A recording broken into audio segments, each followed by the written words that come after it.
been married 10 years to the farmer's daughter. I'm a God-fearing, hard-working combine driver, hogging up the road on my plower, chugga-lugga-lugging 5 miles an hour on my international harvester.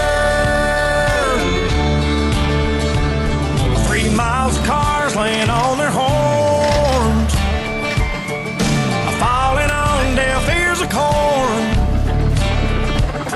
lined up behind me like a big parade of late to work, road rage jerks, shouting obscene words, flipping me the bird.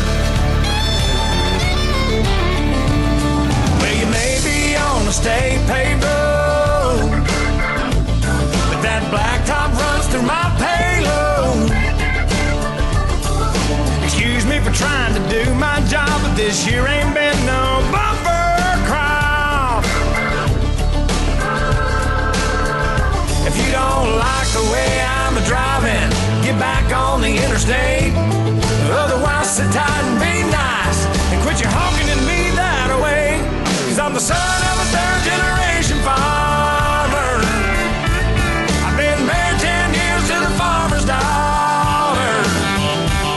I got 2 boys in the county 4-H. I'm a lifetime sponsor of the FFA. Hey, that's what I make. I make a lot of hay for a little pay. But I'm proud to say I'm a God-fearing, hard-working combine driver, hogging up the road on my plower, chugging-lugga-lugging 5 miles an hour on my international harvester. Well, I know you got your own deadline, but cussing me won't save you no time.